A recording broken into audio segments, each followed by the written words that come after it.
PsychTalk, where we make space for real conversations about healing, mental health, and messy moments that shape us. I'm your host, Dr. B, licensed psychologist, therapist, and your go-to guide for working through things that most people avoid talking about. And today, we're going there, because this episode is all about betrayal, affairs, and what happens after trust is broken in a relationship. And joining me for this important and emotionally raw conversation is someone I deeply trust, Lauren Hampton, Associate Marriage and Family Therapist. Lauren works directly with couples and individuals navigating the aftermath of betrayal, and she brings a calm, grounded, and deeply compassionate lens to her work.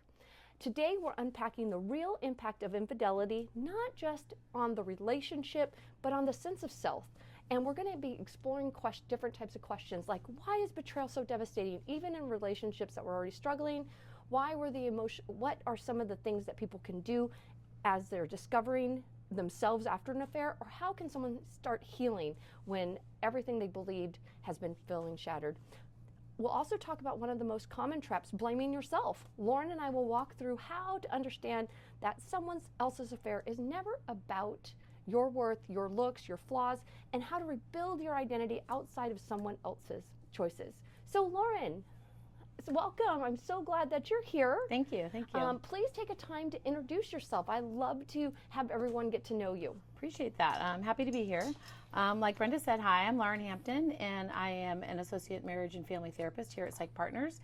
And I have the unique experience of not only working with couples who are in this situation to either rebuild trust, rebuild their identity as a couple, or also their identity, personal identities, and also work on having a space for recreating that emotional safety. I come from a background, my undergrad is in family and human development, and my master's is in clinical psychology with an emphasis on marriage and family therapy. And I actually really enjoy working with couples in this situation because I have actually walked that experience myself. So I have intimate firsthand knowledge of what the season is like, how to go through it when it's hard, and what it looks like on the other side. Okay, well, that's a great question. So I'm just going to get straight into it. Lauren, tell me from your experience and also all the science behind it, why do people cheat in the first place? Oh gosh, that is like the $1 million question. Why do they cheat, right? And Yeah. It's, it's interesting because whether you actually, that question is posed not only by someone who is been betrayed, but also betrayers actually wonder, why did I do it? And very often we see that those issues come up often. It's really not even about the relationship, honestly. I mean, those things can factor into it, but most often we find that these situations happen from way back when we have maybe some needs that weren't met from childhood. Maybe we weren't taught how to emotionally regulate. Maybe we weren't taught how to communicate. Lots of things can factor into this devastating season and this devastating thing that happens within a relationship, and that's why therapy is really great for that, because you're able to explore and kind of dig into some of the root of it. I have another really hard question. How does it impact the person that's been betrayed when they've been cheated upon? Well, I think for most people who are finding themselves in the side of the betrayed, there's an immediate desire or just thing that happens where you internalize it. And what was wrong with me? What did I do? What did I not do? And we very much personalize it.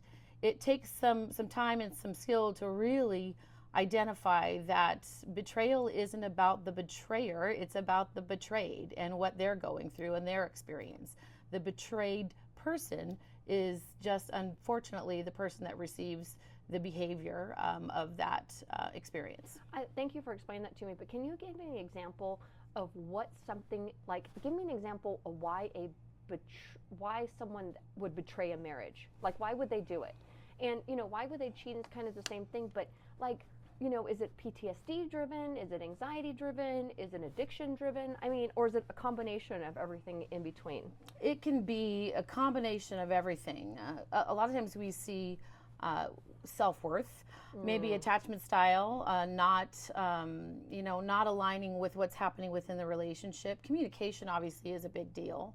There's this magical time, especially when we're in a relationship and we start having kids, where very often the betrayer will say, well, you didn't take time for me and you didn't give me space, and the kids were more important than me, and that's a season of life, and we all go through that if we travel the road of having kids in a marriage or in a relationship. But really, it goes to, what does that person need? That person needs validation, that person needs attention, that person needs time. That's kind of where you go into, I really like to walk couples through that 5 love languages to see what their needs are. And not sometimes are the way we need, one of our love language, maybe our needed love language isn't what our partner needs, and the way we give and receive is different. So it's good to be aware of that, and sometimes that helps in figuring out where the misstep was. Oh, that's a really great explanation. In my experience, I feel that shame and avoidance and emotional immaturity on the person that is actually being the betrayer, that's part of what they mean. And when I'm talking about shame and avoidance and emotional immaturity, I'm talking about that they have a thing of shame, so they want to blame. So when you have shame, you want to blame, and you also want to avoid, so you distract. And you say, look at this over here that you're doing versus look at me, what I need, what's going on with me emotionally. And then also the idea of emotional immaturity, because like you said, most of the times it's seasons in life, and that doesn't mean you're not paying attention to them and then you don't love them, but that they don't internalize that. What's been your experience with that? Do you think that shame, avoidance, and emotional immaturity play a part in somebody that's cheated? Absolutely. And it's interesting because even if there's a little bit of, like these gateways to betrayal, the small things that don't feel like cheating. When you talk about gateways to betrayal, gosh. Can you talk about what is a gateway to I don't betrayal? think anybody starts a relationship with the intention of betraying the person they're in relationship with. True. So it's kind of, there's small micro decisions that happen along that journey. And I believe as those decisions are made, then the next one is a little bit easier to make, especially if there has been no consequence.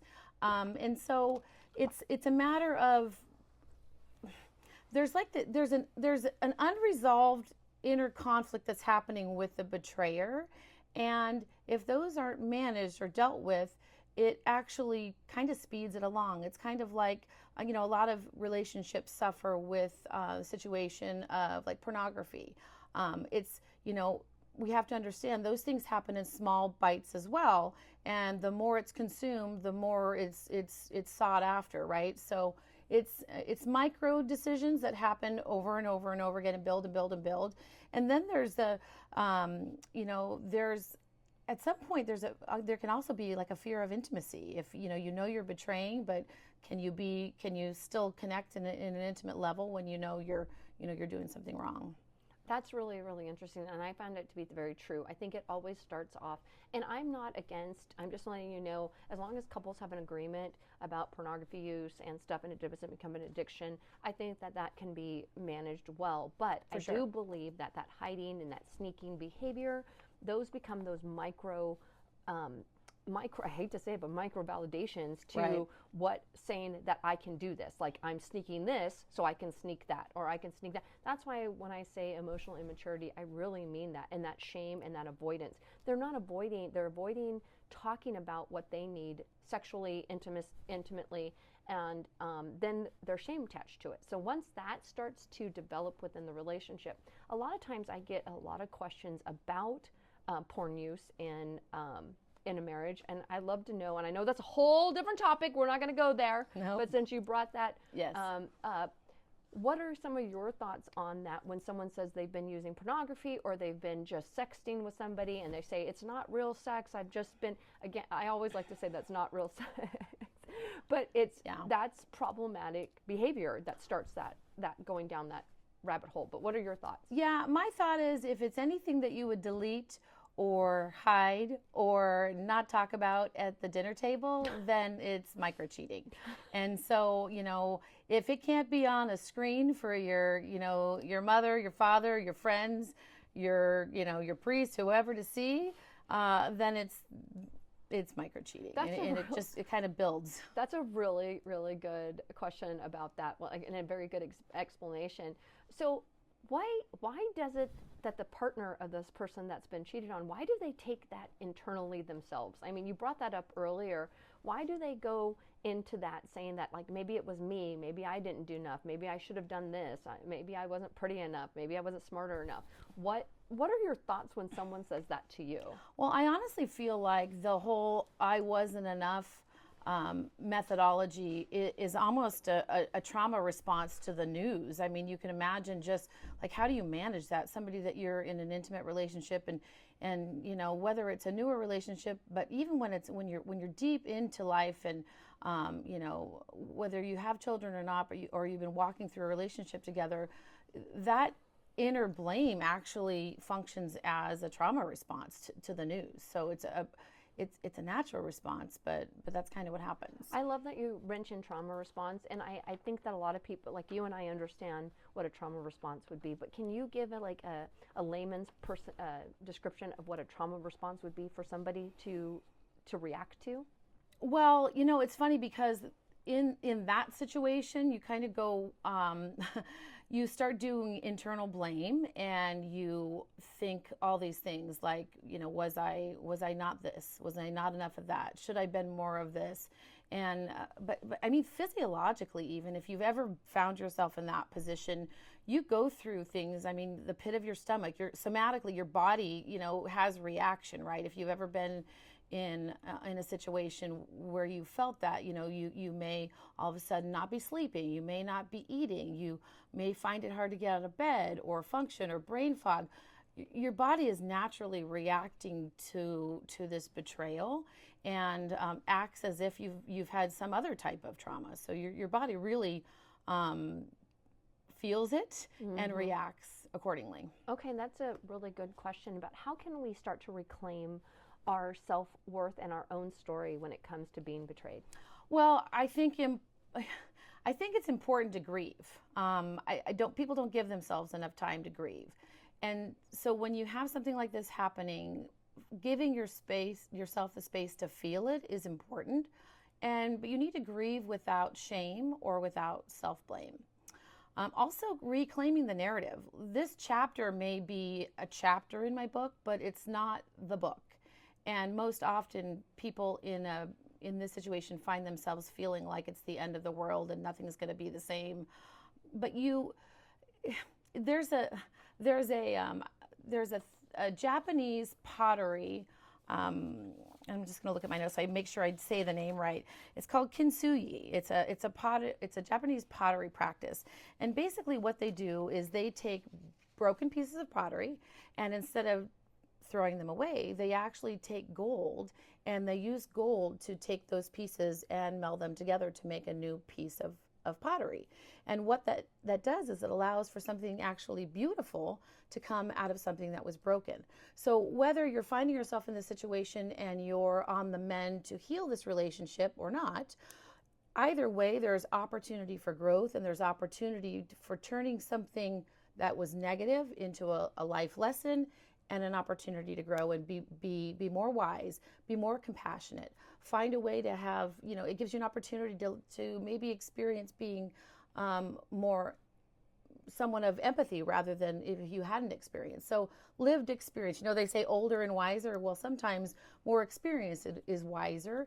And unfortunately, being in a situation of betrayal, you learn a lot of lessons, but you tend to make good choices and you can even help others through that experience. I love that you said that, you know, picking up the broken pieces and layered them with gold, because I do believe that in my own experience myself. But when you're in that broken, shattered, fraction state, what's the first step in putting some of these pieces back together? Because I think a lot of times we all feel broken and shattered, and we just don't even know what the first step to healing process would look like. Yeah, you know, it's interesting because most people would say, at least if you were on the side of the betrayed, they want to go into investigative mode, and they want to find everything they can. And that's a good point. It's a slippery slope, because you can't undo seeing things, you can't undo hearing things, and so you have to be mindful of how much you're actually searching for if you're finding yourself in that investigative mode. Do you find that people say, if I just know everything, then I will be okay? Like, if I know everything, and I get this a lot, but I'm thinking, you don't want to know everything. Yeah, and I can tell you from my own experience, I walked down that road. I wanted to know, and I spent years in an investigative mode. I tried to do what I could to save my family, save my retirement, save all of the ripple effects that would be, affected by this issue. And honestly, stepping back now, and they say hindsight is 20/20. It is a beautiful thing when you can step away from being in that mode. And honestly, I would say that it doesn't really serve a purpose. Now, let's say you're in a position where there are safety concerns, and yes, maybe. But in general, searching for the information doesn't change the fact that you were betrayed. It doesn't change the fact that there needs to be healing, and often looking to yourself for healing and not expecting that healing to come from the person that did the damage is important. Years ago, someone said this to me, and I'm sure it's been said all over the internet, but I think it's important. A snake bites you. You don't chase the snake to ask it why it bit you. You handle the bite, and you make sure that venom is not going to hurt you even more than it did initially. So self-care is important. So chasing the snake necessarily doesn't do you any good. I agree with that, and I've come to the realization that I think a lot of it, you brought this up, is a trauma response, right? Where it's unreal, we want to make sure we have facts to back it up and how to believe it. The betrayal goes so deep, the cut is so deep that we're not able to make sense of it. So our trauma responses show me the proof when the proof is right there. Right. The proof is in the pudding. But I can understand why people would do that. But I also, in my own practice, say it's not worth it. But I still get that feedback and that pushback that I want to know everything. And then I just always say, okay, it's because they feel like they need to start to believe it themselves. Right. And how do you remind someone that they have to find themselves again? And what's the first steps in finding themselves? I love the investigative piece, but besides that, where do you start to pick up the pieces?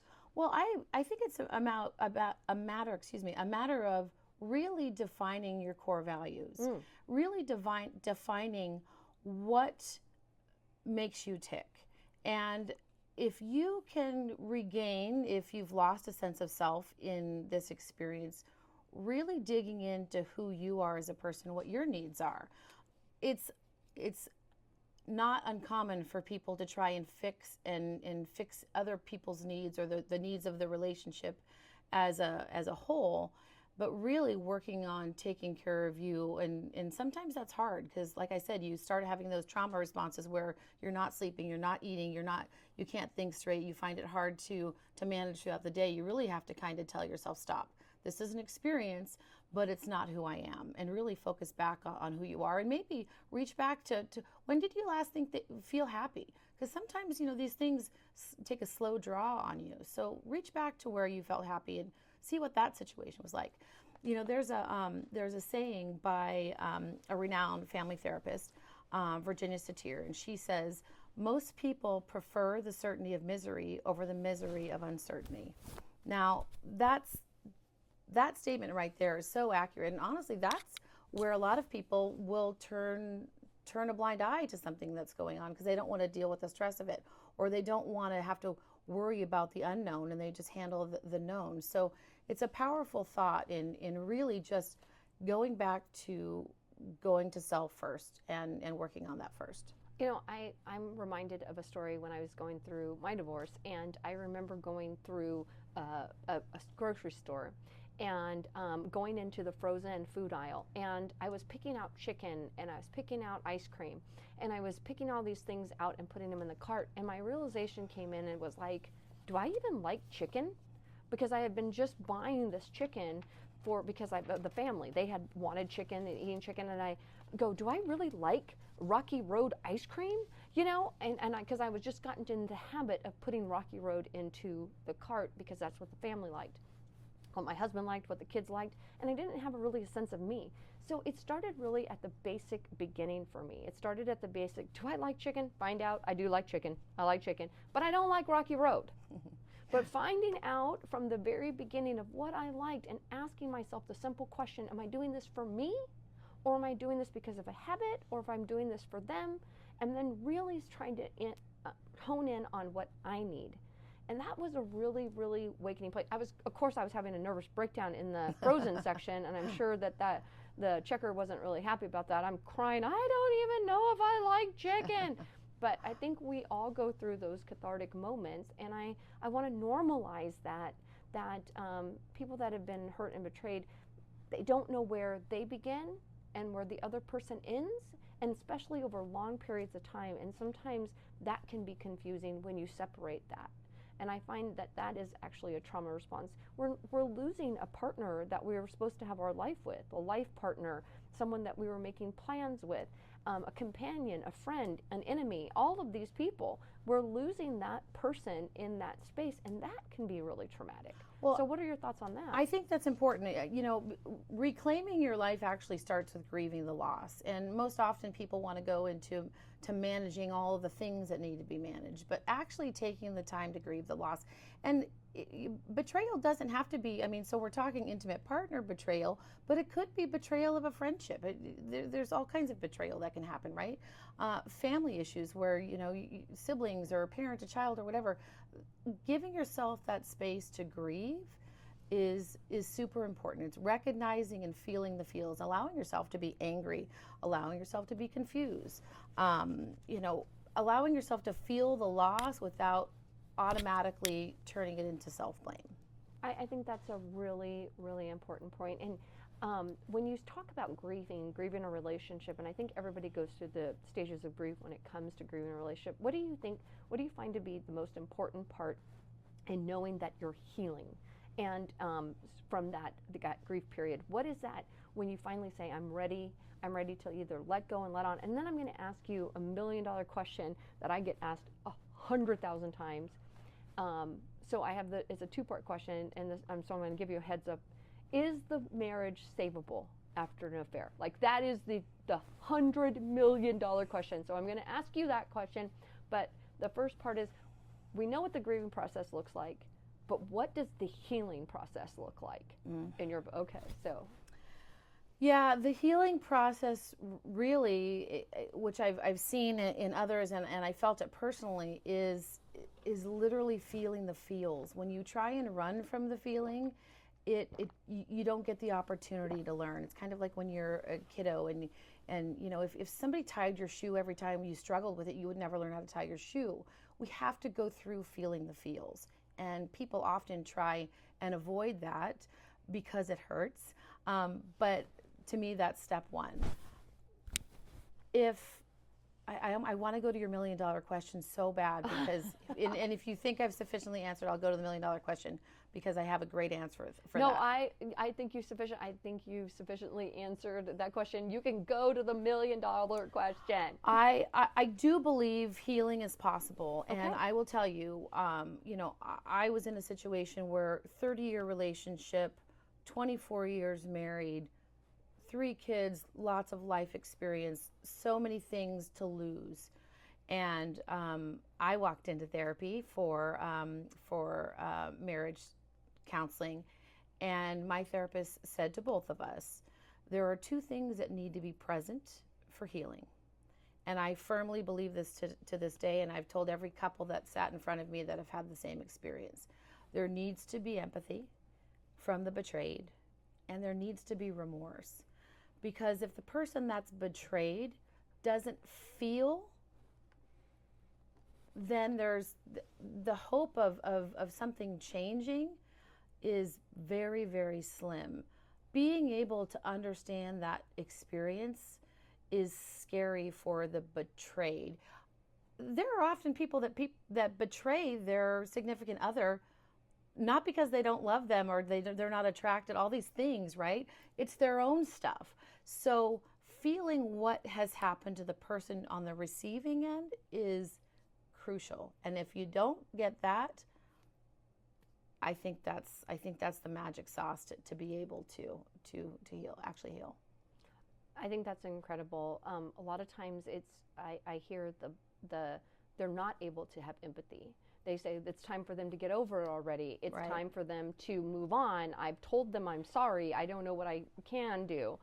And granted, I've seen it on the other side where, a pound of flesh can't make up for the betrayal of the betrayal. Like, you have to give it in blood. I don't think that's fair either. But I do believe that there seems to be, I don't know if this is your experience, and I don't want to get in trouble here, but I'm going to put it on the line. There seems to be a lack of empathy from like they don't see what they're doing to others. Is that your experience? 100,000,000%. Absolutely. Betrayal on that level is a very selfish thing. And sometimes it's not active, like I'm going to be selfish and go do these things and fulfill my needs, but not realizing the depth that betrayal can go to, and I always used to say the ripple effects, right? It's like throwing a stone in a pond. It disrupts the whole pond. And if the betrayer doesn't feel that, it's very hard to understand the experience. And yeah, the betrayed, absolutely. Some people go into, I want him to pay, I want him to feel my feelings. Some people even actually act out and almost counter betray. Well, if she can do this, then I'm going to do this. And it gets into this vicious cycle that doesn't need to happen. It's not healthy. So it's a matter of really talking through the feelings and understanding from the betrayer side what has been done to the person that's been betrayed. So I just want to make sure that we get this right, and I think that you're saying from a healing point, if the couple is able to stay together, then the most important aspect that you're saying is if the partner that's been betrayed, or betrayer, the one that's cheated, that's all I'm gonna say. There you go. Has empathy. Is that Absolutely. okay? I do believe that's absolutely correct. Okay. And obviously behaviors need to change and all That's that. right. That's right. right. But I don't believe in forever punishing the betrayer. There's only so much that a person can take. And if you are browbeating your spouse because they betrayed you, it's different. It's not punishment. It's, I need you to feel, right? I need you to understand how I'm feeling, not I need you to feel pain. Tit for tat, I'm going to punish you.